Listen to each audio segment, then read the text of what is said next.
일본 수출 규제가 시작된 지 오늘로 한 달 열흘입니다. 문재인 정부는 이 일본의 수출 규제에 어떻게 대처하고자 하는가, 이 문제 오늘 청와대 안보실 2차장 김현종 차장 모시고 이야기 나눠보겠습니다. 안녕하십니까? 네, 안녕하십니까. 또 이렇게 다시 불러주셔서 감사합니다. 지난번 작년 10월입니다. 통상고문장으로 나오신 다음에 이제 곧 다시 나오겠다 하셨는데 청와대로 강제 징집을 당하셔가지고, 예. 두 번째 인터뷰가 거의 10개월 걸렸습니다. 네. 이러시면 곤란합니다. 죄송합니다. 그때 바로 다음 달 나오실 것 같은 10개월 만에 다른 신부로 나오셨는데, 이게 첫 질문은 이걸 안 할 수가 없어요. 그때도 통상으로 모셨고, 네. 예. 과거로도 FTA로 유명하셨고, 노무현 정부 시절에도 FTA, 문재인 정부 들어서 다시 한번 FTA, 한미 FTA. 김현종 이꼴 통상인데, 네. 갑자기 왜 청와대 안보실로 이렇게 징발을 당하신 겁니까? 이 차장은 뭡니까, 그리고 하는 일이? 그 시작부터 참 어려운 질문을 해주셨는데요. 어려운 질문. 만나는 사람마다 2차장 됐다고 축하한다고 그랬는데 네. 제가 장관급에서 차관급으로 강등됐는데 내가 위로를 받아야 되지 않나. 아, 그래요? 급이 그런 겁니까? 예, 그렇습니다. 그래서 강등이군요. 예, 그래서 강등 징발. 축하보다도 아마 그리고 이제 전생에서 제가 죄를 많이 지어서 그렇겠구나 이제 그런 생각을 하고 있습니다. 전생에 예. 죄를 많이 지어서. 그래서 통상교섭본부장도 2번 하고 한미 FTA도 2번 협상하고 이렇게 강등당하고 갔습니다. 군대 2번 가는 거하고 비슷한 거 아닙니까? 뭐 그런 셈이죠.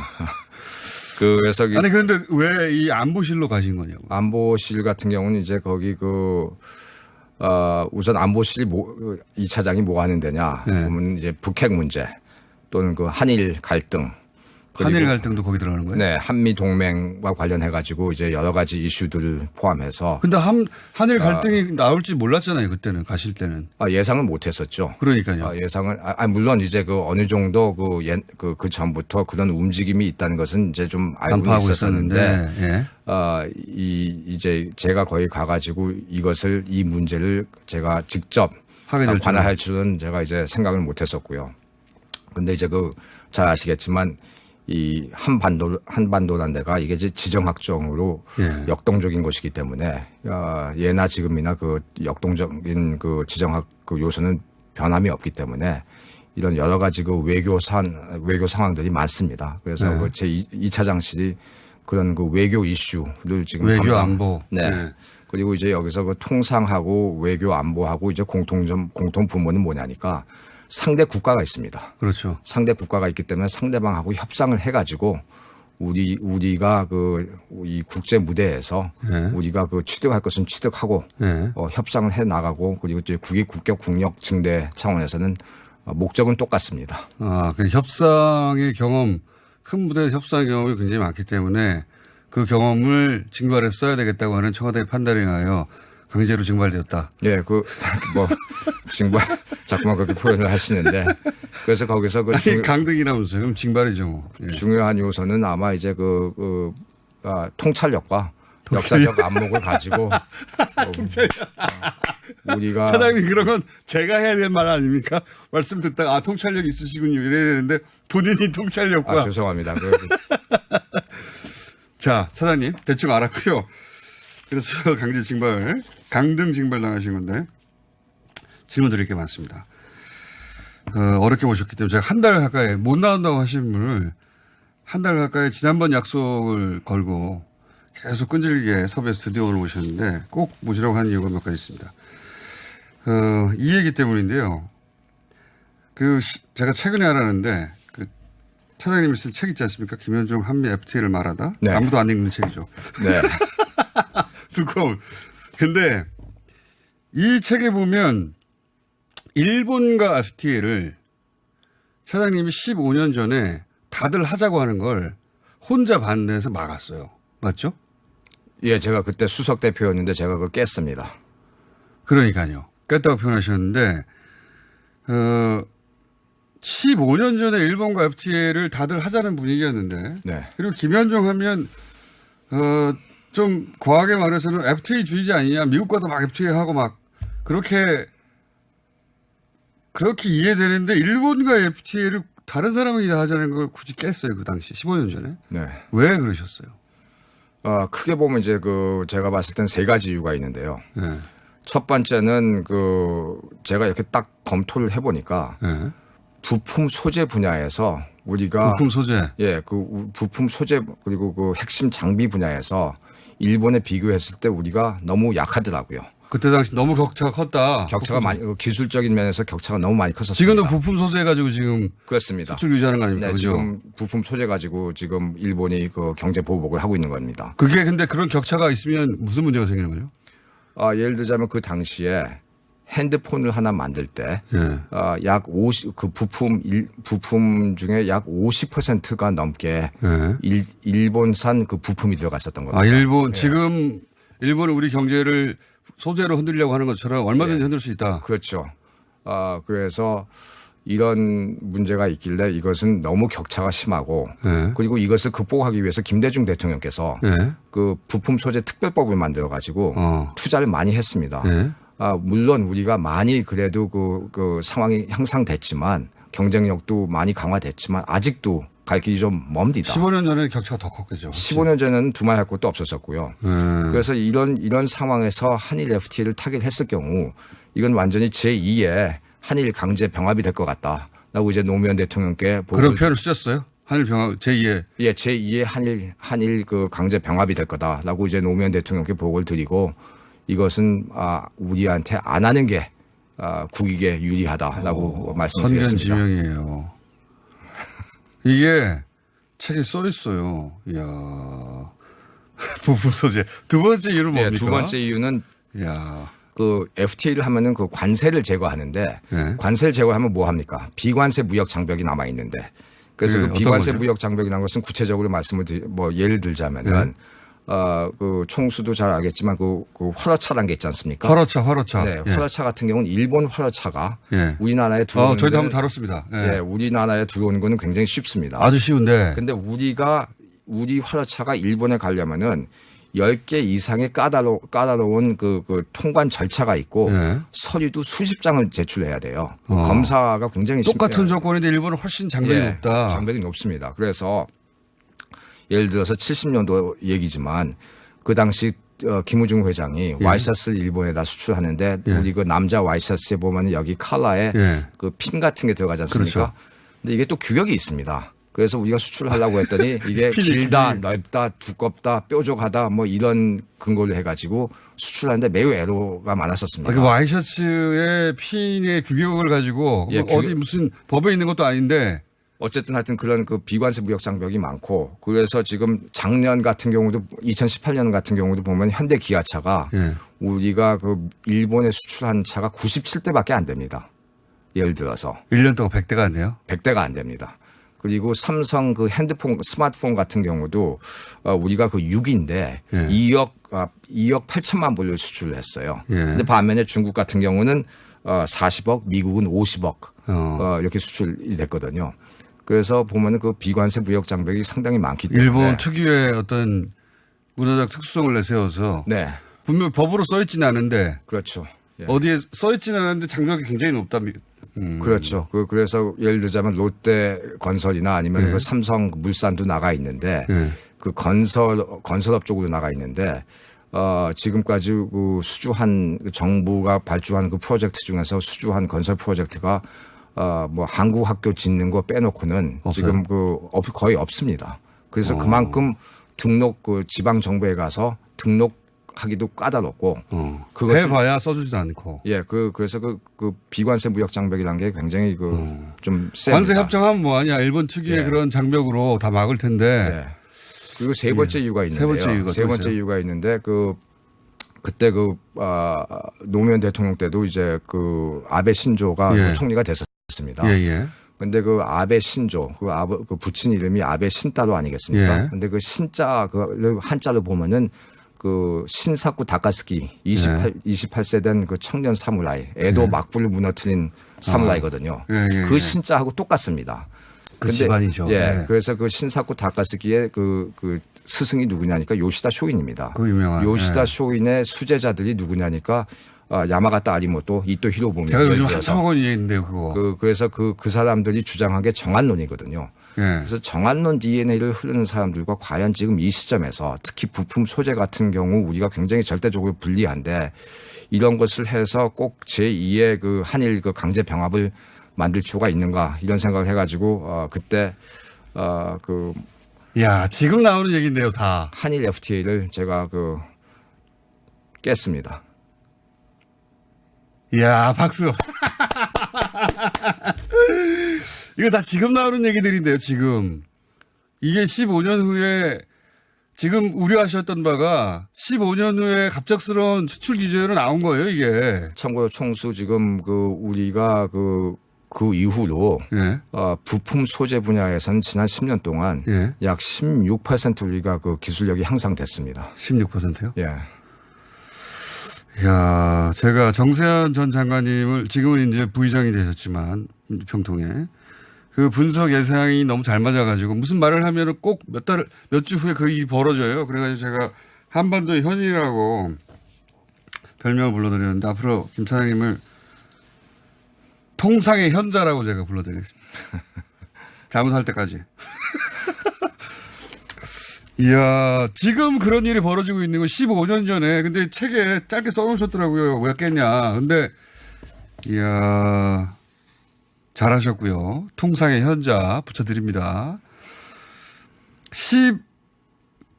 15년 전에는 그런 격차 때문에 FTA 안 된다고까지 했었는데, 그런데 이번에는 문재인 대통령이 이길 수 있다고 하셨잖아요. 네.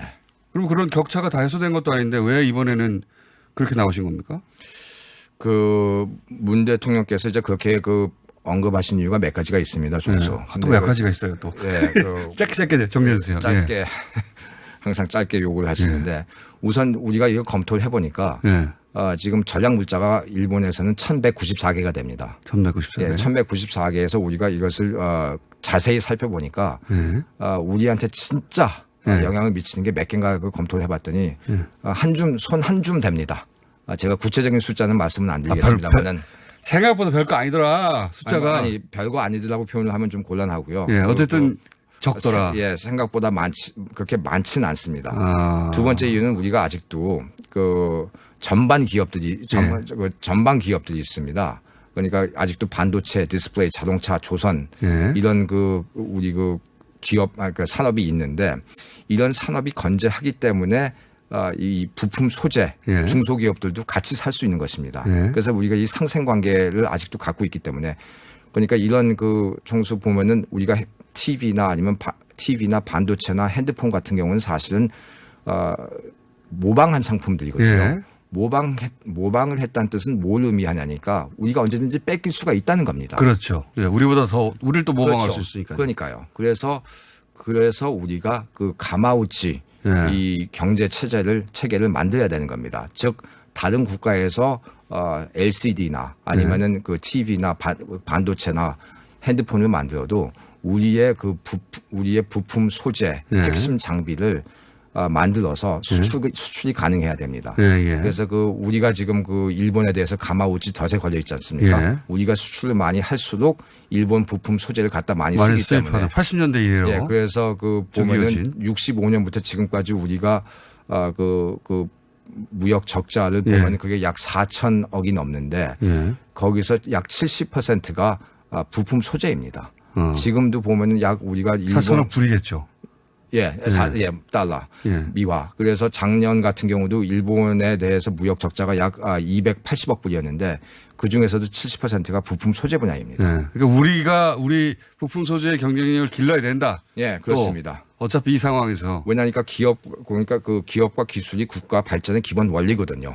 그래서 이 분야에 대해서 투자를 해야 되고 그리고 또 우리가 항상 우리가 R&D 연구 개발만 해가지고 이게 시간이 많이 걸리니까 거기에만 의존할 수가 없는 게 아니라 우리가 인센티브를 주어서 우리 기업들이 핵심 기술 분야에 기업들을 M&A를 할 수 있도록 인센티브를 충분히 줘야 됩니다.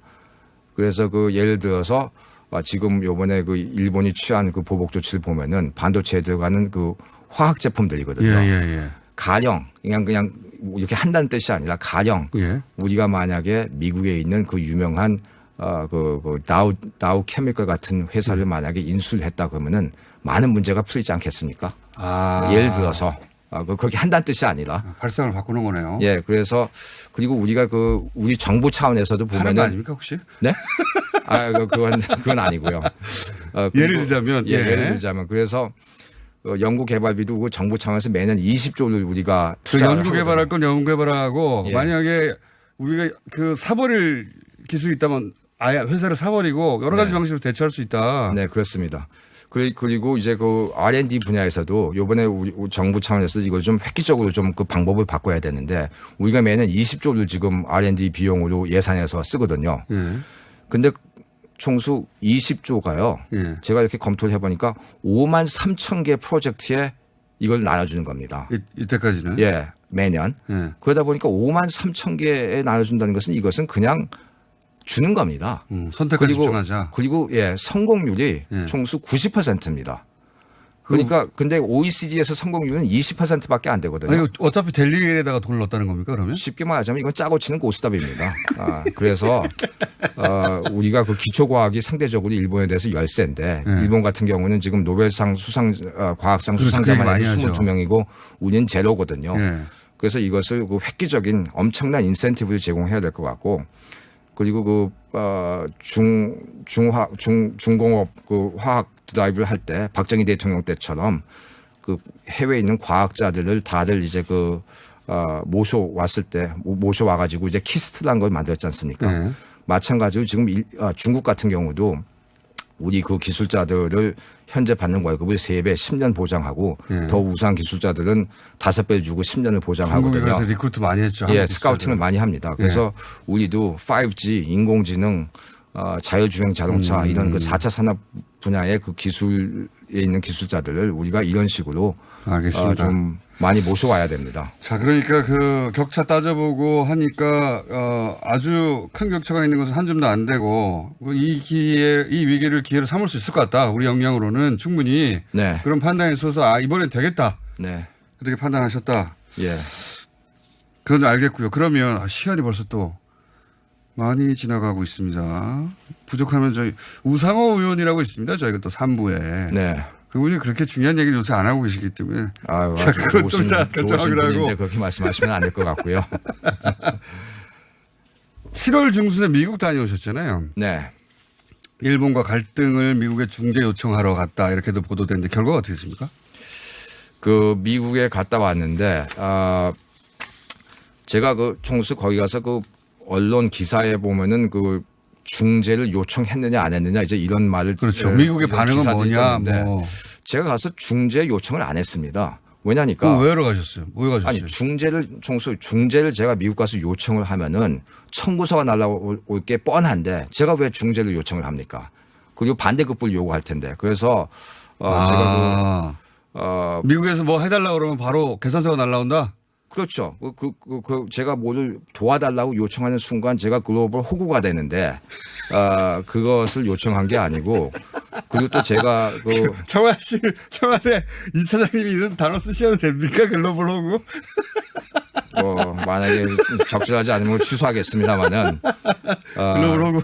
그래서 제 생각에는, 하나 더 이거 완전히 다른, 우리, 전부 다 중재 요청하러 간 줄 알았는데요? 아니,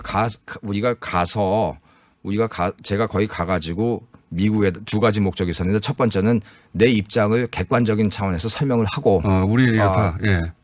그 삼권 분립이란 게 있다 우리는. 대법원 판례가 있다. 우리가 65년 협정. 이것을 뒤집는 게 아니다. 우리는 우리는 이것을 존중한다.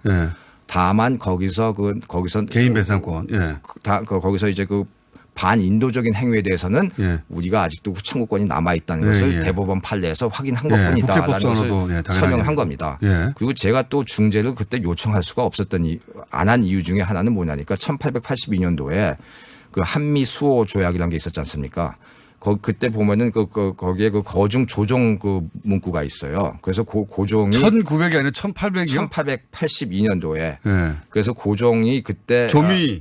조미 수호 조약에서 그래서 그 조미 수호 통상 조약이죠. 예. 미국과 맺었다. 예. 그래서 거기서 일본과 한국에 문제가 있으면은 미국이 거중 조정한다. 조정을 해주겠다. 예. 중재를 해주겠다 이렇게 돼 있는데 그때 루스벨트 대통령이 뭐라고 했냐니까 이 조약의 그 전제는 조선이 나라의 구실을 한다는 전제하에 이것을 맺었기 때문에 조선이라는 나라가 약하기 때문에 우리가 이것을 조정을 안 해도 된다 해가지고 가츠다 테프트 밀약으로 이어집니다.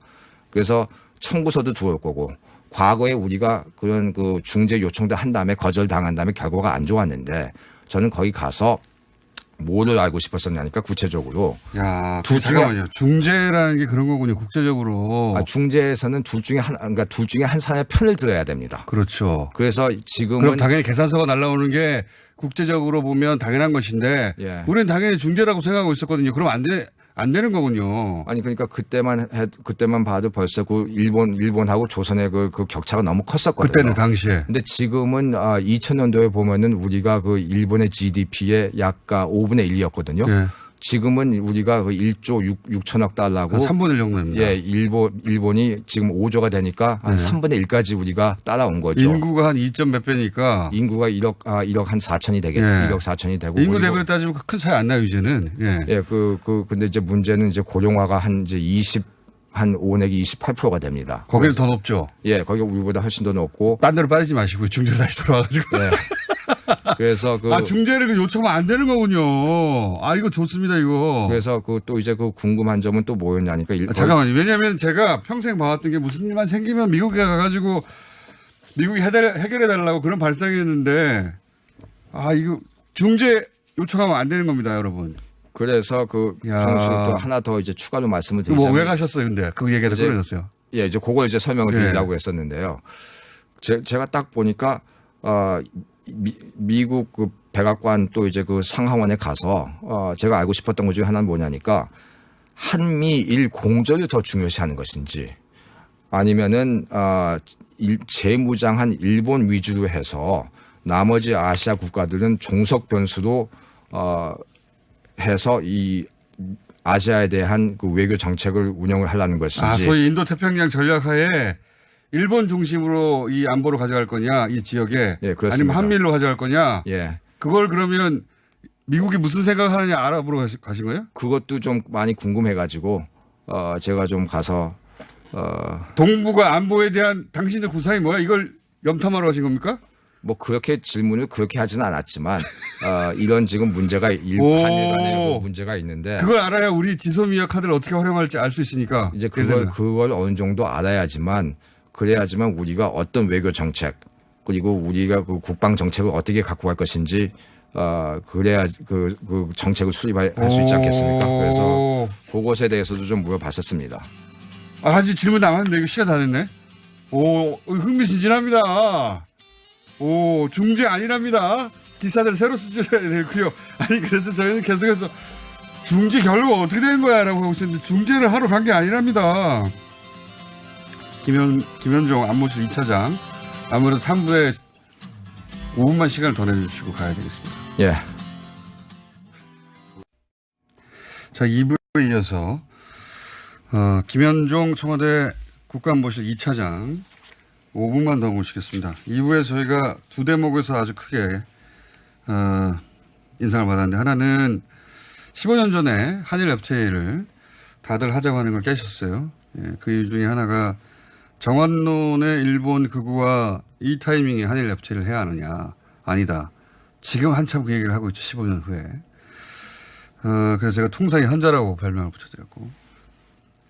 그리고 또 한 가지가 모든 언론이 김현종 차장이 미국에 중재 요청을 하러 갔다고 보도를 했는데 그런데 거기에 중재 요청을 하러 내가 왜 가냐 호구될 일이냐 중재 요청을 하는 건 국제관계에서 바로 빚을 지는 일이고 계산서가 날아올 일을 청구서가 날아올 일을 하러 간 거 아니다 바보도 아니고 내가 바보도 아니고 내가는 제가 붙인 말입니다.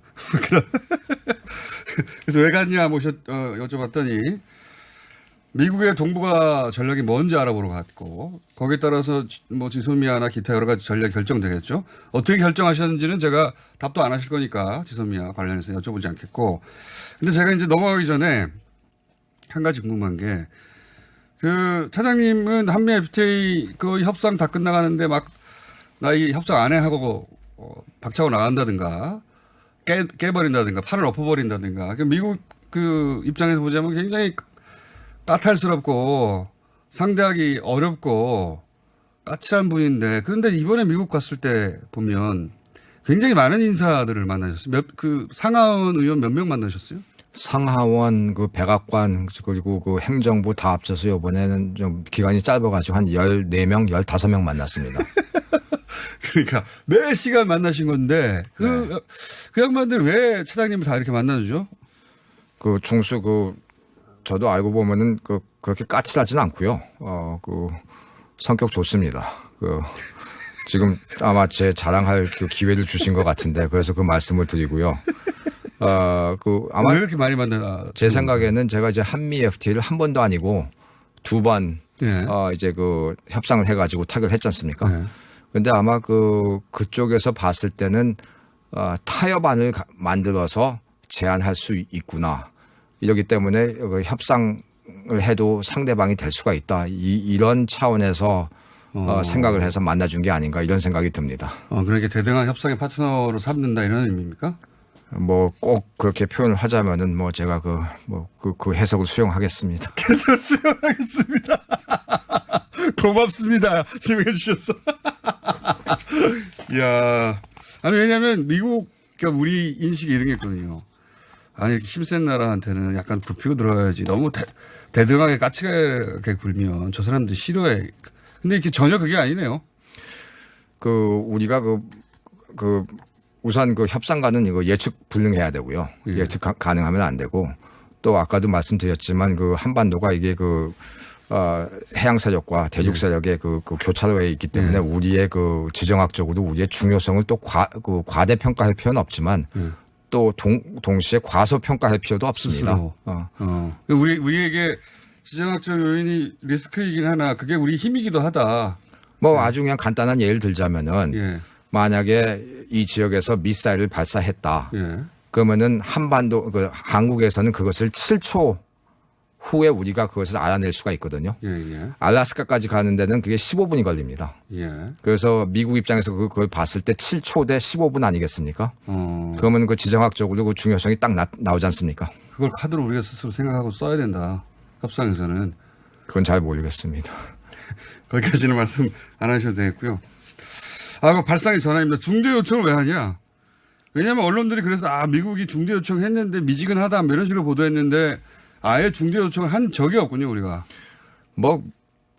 우리 객관적으로 우리 입장을 설명을 했고. 객관적으로 설명만 했을 뿐이다. 미국이 만약에 한미일 공조가 중요하다고 생각하면은 관여를 할 거고, 관여를 할 거고, 만약에 그렇지가 않고, 무장한 일본 위주로 해서 나머지 아시아 국가를 나머지 일본을 통해서 아시아 외교 정책을 하겠다고 그러면은 그렇지가 않을 거고. 그래서 그런 생각을 해가지고 갔기 때문에 제가 중재란 말을 안 했고 미국이 알아서 해라. 네가 아쉬우면 네가 알아서 해라 이거네요. 조금 그런 표현이 좀 그렇지만 제가 과격하게 표현을 했지만 태도는 그거잖아요. 전혀 다른 발상입니다. 입으로 박수 한번 쳐드리고요. 자, 그러면 마지막으로 한 가지만 더 여쭤보고 보내드리겠습니다. 다음에 한 번 더 모시기로 하고. 그래서 우리 포괄적인 대응 전략은 어떤 거죠? 일본 수출 규제에 대해서?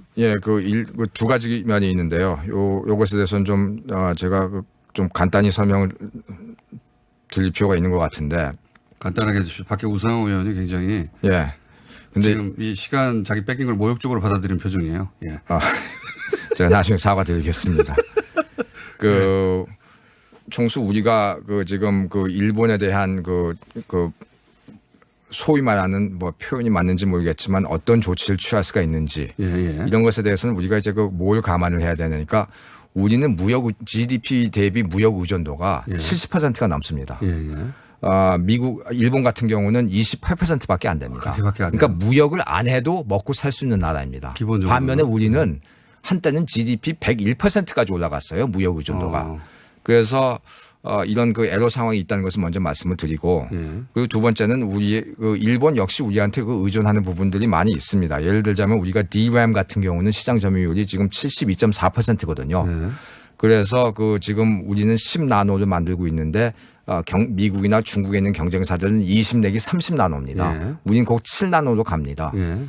그래서 이런 것을 예를 들자면 DRAM 공급이 2개월 만약에 이게 정지가 됐다. 예. 그랬을 경우에는 전 세계에서 2억 3천만 대의 스마트폰을 만드는데 차질이 생깁니다. 그래서 그런 그 우리도 이제 그런 그 카드가 옵션이 있고 그리고 가장 좋은 그 우리가 그 대응 조치를 할 수 있는 것은 뭐 그걸 대응이라고 할 수도 있고 보복 조치라고 할 수도 있겠지만 제가 봤을 땐 우리가 이 기회에 일본보다 이 부품 소재나 이런 그 전자제품의 그 4차 산업혁명 기술 면에서 우리가 일본보다 일본을 캐치업하거나 아니면 일본보다 앞장서는 게 그게 가장 그렇죠. 좋은 조치가 아닐까 그렇죠. 이런 생각이 들고 그 기회를 삼겠다는 게 대통령 의지인 것이고. 그렇습니다. 예. 그리고 아까 그 총수께서 그 지소미아 언급을 했는데 이것은 우리가 신중히 검토할 겁니다. 예. 신중히 검토할 건데 이 동시에 우리가 지금 그 국가 차원에서는 세 가지를 해야 돼요. 첫 번째는 우리 그 대통령께서 추진하는 그 평화 프로세스가 있고 예. 두 번째는 우리가 그 이런 그 4차 산업혁명 기술 예. 이 분야에서 우리가 투자를 많이 하고 많이 하고 또 그 유능한 기술자들을 많이 모셔와야 되고 예. 인센티브를 또 많이 줘야 됩니다. 예, 예. 세 번째 분야는 뭐냐니까 우리가 국방력을 강화시켜야 됩니다. 아, 그렇게 얘기를 됩니까? 예, 그래서 그 세 번째에 대해서 하나 구체적인 예를 들자면은, 우리가 그 한미 동맹을 더 강화시킨다는 차원에서 예를 들어서 우리가 지금 정찰용 인공위성이 하나도 없어요. 하나도 없죠. 예, 중국은 30개가 넘고 일본은 8개. 8개. 예. 이렇게 있는데 이게 그 판독 기능이거든요. 예, 예. 그러니까 그 판독 기능이 있어야 되는데 일본만 해도 벌써 그것을 그 자동차의 그 번호판을 읽을 수가 있는 판독 기능이 있는데 우리가 이게 안보 분야에서도 예. 우리가 그 외부 세력의 의존도가 너무 높으면은 안보 분야에서도 부품 소재처럼 이런 똑같은 문제가 안 생긴다는 법이 없지 않습니까? 그러니까 지금 예. 수출 규제, 예. 반도체 소재 수출 규제를 통해서 우리 목줄을 주려고 했던 것처럼 안보 분야에서도 그들이 가지고 있는 안보 우리보다 더 뛰어난 그 안보 정보를 가지고 우리 좌지우지를 하려고 할 수도 있다. 그래서 우리가 빨리 저 궤도에다가 적어도 그 정찰용 그 인공위성을 5개. 아니면은 25개. 5개 그러면 이제 그 간격이 2시간에 한 번씩 그 사진을 찍을 수가 있고 25개면은 30분에 한 번씩 사진을 찍을 수가 있는 거거든요. 네. 그래서 이런 것도 만들어서 쏴서 올려야 됩니다. 우리가. 그 판독 기능을 갖기 위해서. 그러니까 그 사람의 몸에 비유를 하자면 이게 눈, 코, 귀 역할을 하는 거 아니겠습니까? 알겠습니다. 그리고 새로운 산업이 또 만들어질 수가 있고. 그래서 그러니까 그런 것을 우리가 계속 노력을 해야 되고 그리고 참고로 금년 국방 예산은 작년 대비 8.2%가 늘어났습니다.